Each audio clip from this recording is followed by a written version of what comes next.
Hello বন্ধুরা, আজকে আমরা ল্যাপারোস্কোপির খুবই একটা গুরুত্বপূর্ণ স্টুমেন্ট যেটা বলা হয় ভেরিস নিডল ধারাবাহিক আলোচনায় আজকে আমরা এটা নিয়ে আলোচনা করব। ভেরিস নিডল প্রথমে এটা তৈরি করা হয়েছিল বা ইন্টারভেনশন করা হয়েছিল যে প্লুরাল ফ্লুইড অ্যাসপিরেশনের জন্য, বাট আমরা ল্যাপারোস্কোপিক সার্জনটা নিউমোপিরোটিনিয়াম করার জন্য এটা ব্যবহার করে থাকি। তো আমরা যদি ক্লোজ টেকনিকে নিউমো করি তাহলে আমাদের এই ভেরিস নিডলটা অবশ্যই লাগবে। এই বেরিস নিডেলের দুটো পার্ট থাকে, এটা হচ্ছে আউটার নিডেল বা ক্যানুলা। হ্যাঁ, আউটার বাইরের দিকে থাকে শার্প নিডেল বা ক্যানুলা, আর ভিতরের দিকে থাকে ইনার স্টাইলেট। হ্যাঁ, ইনার স্টাইলেট, এই স্টাইলেটের এখানে একটা কি আছে, আই থাকে, আর এখানে একটা স্প্রিং থাকবে, আর একটা হচ্ছে লিভার লক। আর ভেতরের দিকে আমাদের এই আয়ের ভেতরে আমি কি করতে পারবো, এখানে এন্ট্রি করার জন্য ইয়ার এন্ট্রি ইয়ার ইনসাফলেশনের জন্য একটা চ্যানেল আছে, এবং এই চ্যানেলটাকে কি করা যায়, খোলা যায় এবং বন্ধ করা যায়। এভাবে করলে এটা খুলে যাবে, আর যদি আমরা এরকম করে দিই তাহলে এটা লক হয়ে যাবে।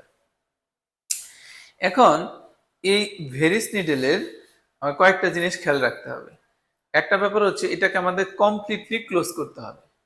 আমি যদি কমপ্লিটলি ক্লোজ না করি, এরকম রাখি, তাহলে কিন্তু আই পার্টটা কি নাই, ওপেন নাই, হালকা একটু মাত্র আমি কি করছি, ক্লোজ করে নাই, অর্থাৎ বন্ধ করে নাই। এটা একদম টাইটলি কি করতে লাগাইতে হবে। যখন আমি টাইটলি লাগাবো তখন এই আইটা ওপেন হবে। আই যদি ওপেন না থাকে তাহলে কিন্তু আমি ইয়ার যখন দিব তখন কিন্তু ইয়ার যাবে না। এরকম ঘটনা আমার অনেক সময় দেখছি যে হ্যাঁ ইয়ার যাচ্ছে না কেন, তখন দেখা গেছে জাস্ট একটু থাকার কারণে, কমপ্লিটলি এটা বন্ধ না থাকার কারণে এটা আর ইয়ার যাচ্ছে না। দ্বিতীয় ব্যাপার হচ্ছে যে আমি যখনই এই ভেরিসটা দিব তার দুটো ফাংশন দেখে নিতে হবে। কারণ অনেক সময় ব্লাড থাকে বা পরিষ্কার যদি কেউ না করে বা কোনো টিস্যু যদি ভেতরে ঢুকে যায়, এটা ব্লক থাকতে পারে। এটাকে আমাকে কি করতে হবে, ব্লক এটা আর নাই এটা আমাকে এটা কনফার্ম করে নিতে হবে। দ্বিতীয় ব্যাপার হচ্ছে এই যে স্প্রিং অ্যাকশন, এই স্প্রিং অ্যাকশনটা ঠিক আছে কিনা এটা আমাকে এনশিওর করে তারপর হচ্ছে আমার ইন্ট্রোডাকশন করতে হবে। যখন আমি অ্যাবডোমেনে এই ভেরিস নিডলটাকে ঢুকাবো, তো কিভাবে এটাকে ধরতে হবে ডার্টের মতো, এবং পেটের যখনই অ্যাবডোমেনে ঢুকাবো সেটা পেটের কি থাকবে, আচ্ছা, এটা অবলিকলি ঢুকাইতে হবে এবং perpendicular to the wall of the abdomen. যেহেতু পারপেন্ডিকুলার তার 90 ডিগ্রি অ্যাঙ্গেলে ঢুকতে হবে, কিন্তু আমার বডি তো শোয়া থাকবে এরকম, তাহলে তো আমি কি করতে পারবো না, অবলিকলি দিলে আমার এটা 90 ডিগ্রি হচ্ছে না। তাহলে আমাকে 90 ডিগ্রি করতে গেলে, বডির ওয়ালের পারপেন্ডিকুলার করতে গেলে আমাকে এটাকে হরাইজন্টাল করতে হবে, কিন্তু আমি তো এটাকে হরাইজন্টাল করতে পারবো না। কারণ হরাইজন্টালি যদি আমি ইন্ট্রোডাকশন করি তাহলে থ্রাশ, হঠাৎ করে থ্রাশে নিচের যে গ্রেড ভেসেল গুলো আছে, হ্যাঁ, আইবিসি অথবা এউট্রা, এদের যে কোনো একটা কি হইতে পারে, ইনজুরি হইতে পারে। এইটা প্রিভেন্ট করার জন্য আমরা কি করব, আমার অ্যাবডোমেনের ওয়ালটাকে কি করব, টান দিব। অ্যাবডোমেনের ওয়ালটাকে যদি আমি এরকম নিচের ওয়ালটাকে বিলো দাম্বেলিকেছে এটা টেনে ধরি, তখন এটা কি হয়ে গেল, আমি যদি তখন ইন্ট্রোডাকশন করছি অবলিকলি, বাট কিন্তু আমার পারপেন্ডিকুলার টু দা বডি, অর্থাৎ বডির কি হচ্ছে, যখন আমি টানে ধরবো তখন পারপেন্ডিকুলার টু দা বডি হচ্ছে। এটা খেয়াল করব। এবং ঢোকার সময় দুটো ক্লিক সাউন্ড, একটা ক্লিক সাউন্ড হচ্ছে এক্সট্রাঅবলিক মাসলের জ্যাপোনোরিসিসের জন্য, তার জন্য অবশ্যই একটা ক্লিক সাউন্ড, এবং যখনই যখন একটা হার্ট স্ট্রাকচার ক্রস করবে তখন একটা ক্লিক সাউন্ড, আবার যখন পেরিটোনিয়াম ক্রস করবে তখন আরেকটা ক্লিক সাউন্ড। এই দুইটা ক্লিক সাউন্ড আমার হাতে অথবা আমি ফিল করতে পারবো। এখন যখন এটা ইন্ট্রোডাকশন হয়ে যাবে, এটা আসলে অ্যাবডোমেনের মধ্যে আছে কিনা, এটা ইনজুরি কম করে কেন, যখন একটা ওপেন স্পেসে চলে যাবে তখন কিন্তু এই নিডেলটা স্টাইলেট, ইনার স্টাইলেটের ব্লান্ট টিপটা ভেতরে ঢুকে যাবে, ফলে ইনজুরির চান্সটা থাকে খুবই কম। এখন ঢুকানোর পরে আমাদের কয়েকটা টেস্ট করে এনশিওর করতে হবে, এনশিওর করতে হবে যে এটা ইন্টারঅ্যাবডোমিনাল আছে। সেই কয়েকটা টেস্ট কি কি টেস্ট, একটা হচ্ছে সাকশন টেস্ট। আমরা প্রথমে একটু টান দিয়ে দেখি যে কোনো ধরনের ফিসেস আসছে কিনা। যদি ফিসেস তাহলে বোঝা গাঁটের মধ্যে ঢুকে গেছে, অথবা ব্লাড আসলে বোঝা যায় কোনো ভেসেলের মধ্যে ঢুকে গেছে, তখন আমরা এটা সরাই ফেলবো। দ্বিতীয় ব্যাপার হচ্ছে যে আমরা এটা হচ্ছে ইরিগেশন করবো, অর্থাৎ ফ্লুইড দিব।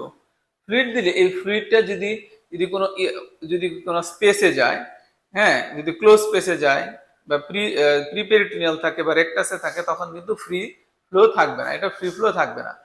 যদি এরকম ধরে এরকম আটকানো থাকে কিন্তু যাচ্ছে না, কিন্তু যদি এটা ওপেন স্পেসে থাকে তখন একদম ফ্রি ফ্লো থাকবে। এবং আমি যেহেতু এটা পেরিটোনিয়াম অনেক বড় জায়গা, ফ্লুইডটা তো হারাই যাবে, এই জন্য ফ্লুইডটাকে আমি টান দিলে কি করবে না, আর আসবে না। কিন্তু যদি ক্লোজ স্পেসে যায়, প্রিপেরিটোনিয়ামে যায়, তখন ধরেন এটা প্রিপেরিটোনিয়াম, পিরিয়ড পানিটা তো থাকবে, যখন আমি টান দেবো এই পানিটা কি করবে, আবার আগের মতো চলে আসবে, তাহলে বুঝতে পারবো যে এটা ইন্টারঅ্যাবডোমিনালি যায় না। আরো দুটো টেস্ট করা যায়, একটা হচ্ছে হ্যাঙ্গিং ড্রপ টেস্ট। আমি যখন এখানে পানিটা দিব, পানিটা দিলে তখন ধীরে ধীরে কি হবে, এদিক দিয়ে চলে আসবে এবং এই পানিটা অ্যাবডোমেনকে টান দিলে তখন এই পানিটা নিচে চলে যাবে। আরেকটা টেস্ট হচ্ছে যার নাম হচ্ছে প্লাঞ্জার টেস্ট। প্লাঞ্জার টেস্টটা কি, আমি এটাকে দেওয়ার পরে অর্থাৎ এই প্লাঞ্জারটাকে আমি কি করব, টান দিয়ে দিব। তো টান যখন দিব তখন ইজিলি পানি, যেহেতু একটা ওপেন স্পেসে আছে, ইজিলি পানিটা নেমে যাবে। এই চারটা টেস্ট করে কনফার্ম করব যে আমাদের ইন্টারঅ্যাবডোমিনালি নিডেলটা আছে কিনা।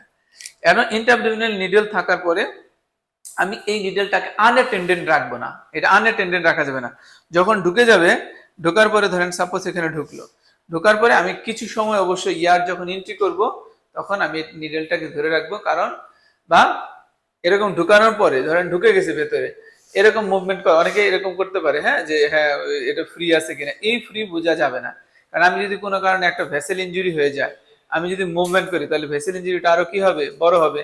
কোথাও যদি গাঁট ইনজুরি হয়ে যায়, আমি যদি নড়াচড়া করি তাহলে গাঁটের ইনজুরিটা কি হবে, আরো বড় হয়ে যাবে। এই জন্য আমি এই নড়াচড়া কি কখনোই করব না। আমি ওই চারটা টেস্ট করে এনশিওর করব যে তার পেরিটোনিয়ামের অর্থাৎ ইন্টারঅ্যাবডোমিনালি আছে কিনা, পেরিটোনিয়াম পায়ার্স করছে কিনা।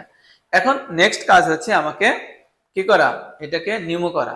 নিউমো করার জন্য যে ক্যানুলা আছে, এই ক্যানুলার যদি আমি অ্যাড করি তখন আমরা এটাকে কি করব, নিউমো করব। তবে ইনিশিয়াল নিউমো করব হচ্ছে আমাদের 1 litre per minute. Initial pneumo থাকবে কত, ফ্লো থাকবে, এয়ার ফ্লো থাকবে 1 লিটার পার মিনিট। কিন্তু এই ভেরিসের নিউমোর সর্বোচ্চ নিউমো করতে পারে 2.5 লিটার পার মিনিট। হ্যাঁ, এই ব্যাপারটা যে আমি আসলে কেন 1 লিটার, প্রথমে ইনিশিয়াল নিউমোটা আমাকে 1 লিটার পার মিনিটে করতে হবে, তার বেশি করা যাবে না। কারণ আমাদের বডির 1 লিটার পার মিনিটেও যদি আমি কার্বন ডাইঅক্সাইড দিই তাহলে সেটা অ্যাবজর্পশন করতে পারবে এবং এটা এয়ার এম্বোলিজমের কোনো চান্স নাই। এই জন্য আমি ইনসাফ্লিমিটারে তখন প্রিসেট প্রেশার থাকবে। প্রিসেট প্রেশার তো আমি 14 রাখবোই, কোয়াড্রোমিনোমেট্রিক ইন্ডিকেটর, সেটা আমরা যখন ইনসাফ্লিমিটার বলবো তখন ডিটেলস আলোচনা করব। তবে এখানে যেটা ইয়ারের ফ্লো অর্থাৎ ফ্লো রেট কতটুকু রাখবো, ইনিশিয়ালি আমাকে 1 লিটার পার মিনিটে রাখতে হবে। যখন আমি দেখবো যে হ্যাঁ নিউমোটা হয়ে গেছে, আমার কোথাও মানে লিভার ডালনেসটা প্রথমে 200 থেকে 300 ml যখন আমরা চলে যাবে তখন এই লিভার ডালনেসটা কি হবে, অবলিটারেটেড হবে। হ্যাঁ, অ্যাবডোমেন ইকুয়ালি যখন ডিস্টেন্ডেড হতে থাকবে তখন আমি এয়ার ফ্লোটা বাড়াই দিতে পারি, এতে আমার তখন কি হবে না, আমার সমস্যা হবে না। আরো কয়েকটা ব্যাপার হচ্ছে, তাহলে আমি এটা কোথায় এন্ট্রি করব। আমি যদি প্রিভিয়াসলি তার যদি কোনো স্কার থাকে অ্যাবডোমেনে, তাহলে ওই এরিয়াটাকে আমরা চুজ করব না। যদি তার আগে যদি কোনো অপারেশন না থাকে তাহলে আমরা অ্যাবডোমেনের কয়েকটা জায়গা চুজ করতে পারি, অর্থাৎ around the umbilicus, below umbilicus, through the umbilicus and above the umbilicus, অর্থাৎ আম্বিলিকাসের নিচে, আম্বিলিকাসের মধ্য দিয়ে আর আম্বিলিকাসের উপর দিয়ে আমরা নিউমো করব।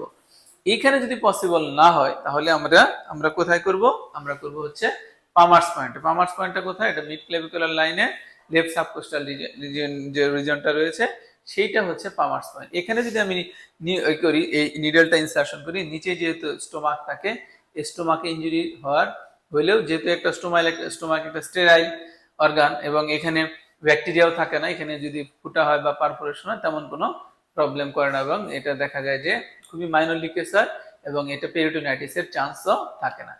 এটা একটা সবচেয়ে ভালো একটা পয়েন্ট, আমি যেখানে কি করতে পারি, নিউমো করে নিয়ে পরবর্তীতে আমার অ্যাকসেপ্টেবল জায়গায় ক্যামেরা পোর্ট অথবা আদার যে ওয়ার্কিং পোর্ট গুলো আমরা ইন্ট্রোডাকশন করব। আরো একটা ব্যাপার হচ্ছে যে এটা তাহলে কেমন সাইজের হয়, এটা 8 মিলিমিটার আছে, এটা হচ্ছে 10 মিলিমিটার পাওয়া যায়, 20 মিলিমিটারও পাওয়া যায়। অ্যাকর্ডিং বাচ্চাদের জন্য 8 মিলিমিটার আর আমাদের অ্যাডাল্টের জন্য 10 মিলিমিটার অথবা একদম ওবেস পেশেন্টের ক্ষেত্রে 20 মিলিমিটার পর্যন্ত পাওয়া যায়। এটা ডায়ামিটারও আছে 1.2 এবং 1.8 মিলিমিটার ডায়ামিটারের এই ক্যানুলাগুলা পাওয়া যায়। এখন যখন আমি এটা ইন্ট্রোডাকশন করে ফেলবো তখন এই নিউমোর যেটা, সেই ব্যাপারগুলো তো আমাদের মাথায় রাখতে হবে। আর যখন আমি এটা ক্লিন করব, ক্লিনের ব্যাপারেও আমাদের কি করতে হবে, এটা সম্পূর্ণ খুলে ভেতরের দিকে যে ব্লাড থাকে ব্লাডটাকে পরিষ্কার করে ভেতরে ফ্লাশ করে তারপর পরিষ্কার করতে হবে। কারণ ভেতরে যেহেতু আমি এন্ট্রি করতেছি যে কোনো ফাইবার কোনো কিছু, যে এটা কি করে রাখতে পারে, ব্লক করতে পারে। পরবর্তীতে কিন্তু আমি কি করতে পারবো না, অপারেশন করতে আমার কি হবে, ডিফিকাল্টি অ্যারাইজ করবে। মোটামুটি আমরা মনে করতে পারি যে ভেরিস নিডল সম্পর্কে এইটুকু জানলে তাহলে মোটামুটি জানা হয়ে যাবে। আর আমরা পরবর্তীতে এটার সাথে যে রিলেটেড ইনসাফ্লোমিটার সেটা নিয়ে আমরা বিস্তর আলোচনা করব। ধন্যবাদ।